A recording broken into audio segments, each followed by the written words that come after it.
ඇවිල්ලා තියෙනවා. ඉතින් මම ඉන්නේ ලස්සන මේ ඇල පාරක් ළඟ. ලස්සන ඇලක් මේක පල්ලෙහාට ගලාගෙන යනවා. ඉතින් ගොඩක් ලස්සන තැනක්. අද පාඩම ඇලට පුළුවන් මෙතන ඉඳලා ඉගෙන ගන්න.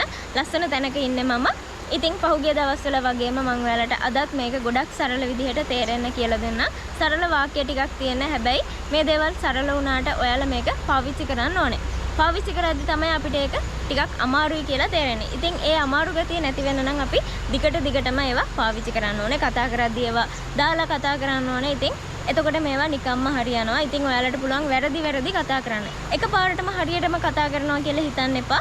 වැරදුනාට කමක් නැහැ. ඔයාලා මේවා පාවිච්චි කරන්න. යූස් කරන්න. ඉතින් එතකොට තමයි ඔයාලට දවසක ලස්සනට කතා කරන්න පුළුවන් වෙන්නේ. ඉතින් එහෙනම් ඔය ටිකත් ඔයාලා චුට්ටක් මතක තියාගන්න ගමන් අපි බලමු අද ඉගෙන ගන්න යන්නේ අලුත් වාක්‍ය ටික මොනවද කියලා.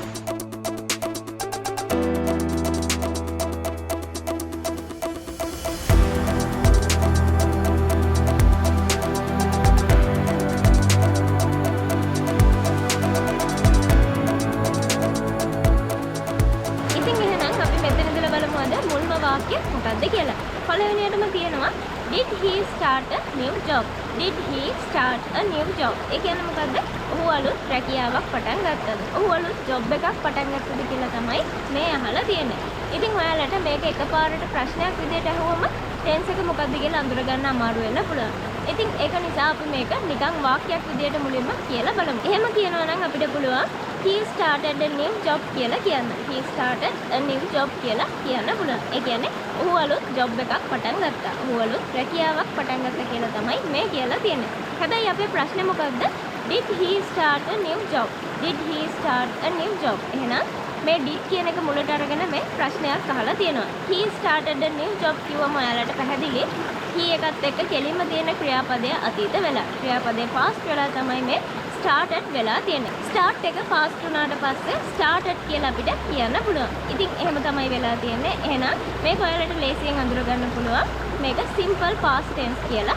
ඉතින් එහෙනම් simple past tense වලින් ඉස්සෙල්ලා අහුවා වගේ අපි ප්‍රශ්නයක් තමයි මේ අහලා තිබ්බේ. Did he start a new job කියන ප්‍රශ්නය අපිට පුළුවන් simple past වලින් ප්‍රශ්නයක් විදිහට අහන්න. එහෙනම් මේක simple past tense වලින් කියන ප්‍රශ්නයක් විදිහට අපිට ගන්න පුළුවන්. ඉතින් ඔයාලට මම ඉස්සෙල්ලා කිව්වා he started a new job කියලා. ඒකම අපිට did කියන එක දාලාත් කියන්න පුළුවන් he did start a new job කියලා. ඉතින් he did කියන එක දැම්මට පස්සේ අපි ආපහු ක්‍රියාපදයට ed එකතු කරන්නේ නැහැ. එහෙම නැත්නම් ක්‍රියාපදේ past කරන්නේ නැහැ. ඒ කියන්නේ start කියන එක ඒ විදිහටම තියනවා did කියන එක දැම්මොත්. ඉතින් did කියන එක දැම්මේ නැත්නම් තමයි අපි started කියලා කියන්නේ. එහෙම නැතුව did තිබ්බා කියලා අපි අපහු ක්‍රියාපදේ අතීත කරන්න යන්නේ නැහැ. ඉතින් මම හිතනවා ඔයාලට මේක තේරෙනවා ඇති කියලා. අපි බලමු ඊළඟ වාක්‍යය මොකද්ද කියලා. ඊළඟ වාක්‍යයත් මම ඔයාලට මෙතනම ඉඳලා කියලා දෙන්නම්. ඊළඟ වාක්‍යය තමයි Kumara had been working as a businessman for 20 years. Kumara had been working as a businessman for 20 years. මේ වාක්‍යයේ තේරුම තමයි කුමාර අවුරුදු 20ක් තිස්සේ ව්‍යාපාරිකයෙක් විදිහට වැඩ කර හිටියා කියලා කියන්නේ. ඉතින් මේ වාක්‍යය ඔයාලට දැක්ක ගමන් මතක් වෙන්න ඕනේ මේක මේ past tense කියලා. ඉතින් had කියන එක දැක්කා. ඒක නිසා ඔයාලට මතක් වෙන්න ඕනේ මේක මේ කරලා ඉවර වෙච්ච දෙයක්. ඒ කියන්නේ past tense කියලා. එහෙනම් had එකත් එක්ක අපව මොකද්ද තියෙන්නේ? had been කියලා තියෙනවා. been එකත් එක්ක අපව ක්‍රියාපදේ working වෙලා තියෙනවා. ඉතින් එහෙනම් ඔයාලට මතක් වෙන්න ඕනේ මේ had been එක ඇවිල්ලා ඊට පස්සේ ක්‍රියාපදයට ing එකතු වෙනවා නම් ඒ tense එක මොකද්ද? past perfect continuous tense එක. ඉතින් එහෙනම් මේ වාක්‍ය past perfect continuous tense එකේ වාක්‍යයක්. අපෝ මම මේ වාක්‍යය කියන්න. Kumara had been working as a businessman for 20 years. Kumara had been working as a businessman for 20 years. for කියලා කියන්නේ 30. for කියන එක දාන්න පුළුවන් අපිට සාමාන්‍යයෙන් 30 කියලා කියන්නේ. ඒ කියන්නේ අවුරුදු 20ක් තිස්සේ අවුරුදු 10ක් තිස්සේ අන්න ඒ වගේ කියන්නේ අපිට for කියන එක දාලා කියන්න පුළුවන්. ඒ වගේම since කියන එකත් මම ඔයාලට කියලා දෙන්නම්. since කියන එක දාන්නේ සිට කියලා කියන්නේ 2005 සිට. එතකොට since 2005. ඉතින් ඒ වගේ වෙලාවට අපිට since කියන එක දාන්න පුළුවන්.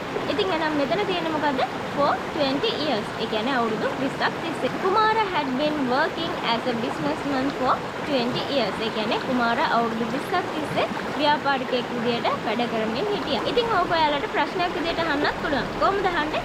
Had Kumara been working as a businessman for 20 years?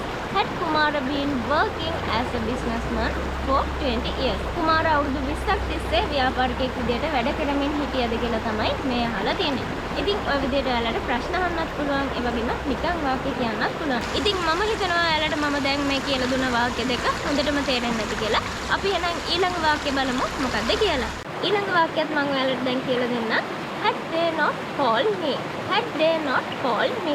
Call නෙමෙයි called කියලා තමයි මම කිව්වේ. call එකේ ed එක ඇවිල්ලා ඒක past participle වෙලා තියෙනවා. ඉතින් මේක ඔයාලා එකපාරට ප්‍රශ්නයක් විදිහට දැක්කම අඳුර ගන්න අමාරු වෙන්න පුළුවන් tense එක මොකද්ද කියලා. ඒක නිසා මම පොඩ්ඩක් මේක අනිත් පැත්තට හරවලා ඒ කියන්නේ වාක්‍යයක් විදිහට චුට්ටක් කියලා පෙන්නන්න. They had not called me. They had not called me. ඒ කියන්නේ මොකද? එයාලා මට call කරලා තිබ්බේ නැහැ. They had not called me. එයාලා මට call කරලා තිබ්බේ නැහැ. ඉතින් මේකම තමයි අපි ප්‍රශ්නයක් විදිහට අහුවේ had they not called me කියලා. ඉතින් call නෙමෙයි මම ඉස්සෙල්ලා කිව්වා වගේ මේක called කියලා එන්න ඕනේ. ed එන්න ඕනේ past participle වෙලා. ඉතින් තව චුට්ටක් මම ඔයාලට මේක ලේසි කරලා not එකක් චුට්ටක් දැනට අයින් කරලා කියන්න.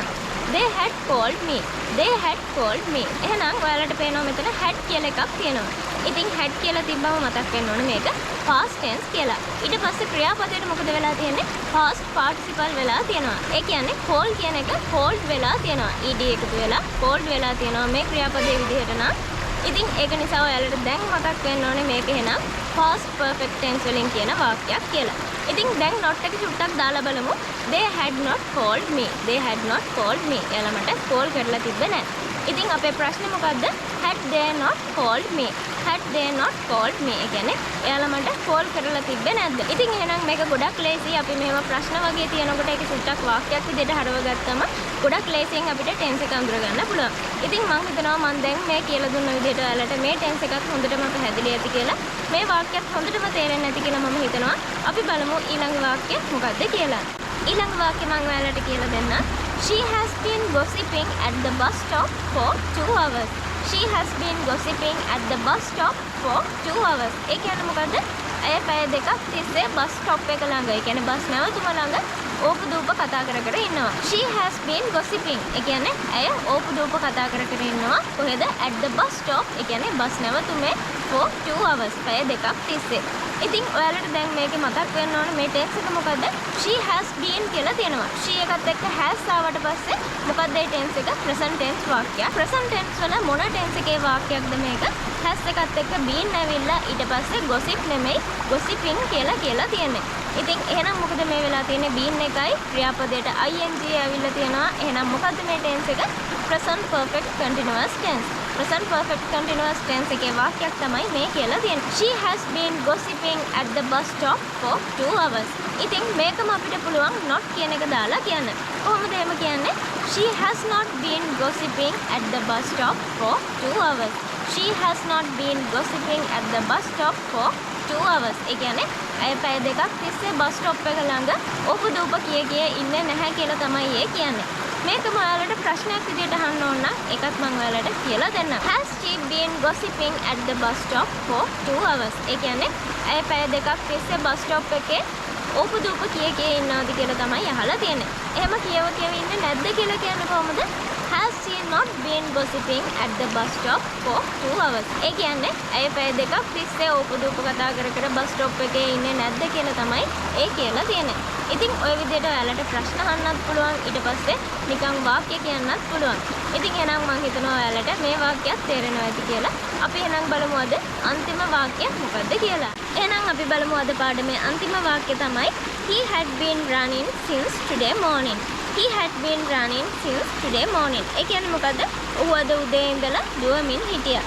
Since today morning කියලා කියන්නේ අද උදේ ඉඳලා. අද උදේ ඉඳන් එයා දුවමින් හිටියා කියලා තමයි මේ කියලා තියෙන්නේ. He had been running. ඉතින් he එකත් එක්ක had ඇවිල්ලා තියෙනවා. had කියන එක ආවට පස්සේ මතක් වෙන්නේ මොකද්ද? මේක past tense වලින් කියන වාක්‍යයක්. හැබැයි past tense වල මොන tense එකද මේ? had එකත් එක්ක been තියෙනවා. ඊට පස්සේ run නෙමෙයි තියෙන්නේ running කියලා තියෙනවා. He had been running කියලා කිව්වම එහෙනම් past perfect continuous කියන tense එක ඔයාලට මතක් වෙන්න ඕනේ. ඉතින් එහෙනම් මේ tense එක past perfect continuous වලින් කියන වාක්‍යයක්. He had been running since today morning. ඉතින් අපිට මේකම නැහැ කියලා කියන්නත් පුළුවන්. කොහොමද කියන්නේ? He had not been running since today morning. He had not been running since today morning. ඒ කියන්නේ මොකද? ඔහු අද උදේ ඉඳලා දුවමින් හිටියේ නැහැ. ඔහු අද උදේ ඉඳලා දුව හිටියේ නැහැ කියලා තමයි මේ කියලා තියෙන්නේ. ඉතින් ඕකෙන් අපිට ප්‍රශ්නයක් අහන්න ඕන නම් ඒක අහන්නේ කොහොමද? Had he been running since today morning? Had he been running since today morning? ඒ කියන්නේ ඔහු අද උදේ ඉඳලා දුවමින් හිටියද කියලා තමයි මේ අහලා තියෙන්නේ. ඕකම නැහැ කියලා කියන්නේ කොහොමද? Had he not been running since today morning? ඒ කියන්නේ ඔහු අද උදේ ඉඳලා දුවමින් හිටියේ නැද්ද කියලා තමයි මේ කියලා තියෙන්නේ. ඉතින් එහෙනම් මම හිතනවා ඔයාලට දැන් මේකෙන් ප්‍රශ්න අහන්න ඒ වගේම වාක්‍ය කියන්නත් හොඳට තේරෙනවා ඇති කියලා. ඉතින් ඔයාලට පුළුවන් මේක මේ විදිහට ගොඩක් සරල විදිහට ඉගෙන ගන්න.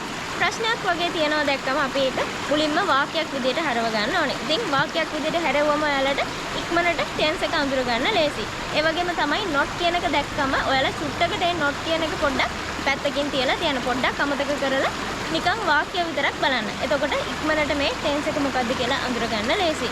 ඉතින් මම හිතනවා ඔයාලට මම මේ කියලා දෙන විදිහට හැම දෙයක්ම හොඳට තේරෙනවා ඇති කියලා. ඉතින් මේවා හැමෝම හොඳටම ප්‍රැක්ටිස් කරන්න ඕනේ. මේ වාක්‍ය ටික විතරක් පොතක ලියාගෙන වැඩක් නැහැ. ඉතින් ඔයාලා මේක පාවිච්චි කරන්න ඕනේ, මේක කතා කරන්න ඕනේ. ඉතින් එතකොට තමයි මේ ටික ඔයාලට හොඳටම පුළුවන් වෙන්නේ.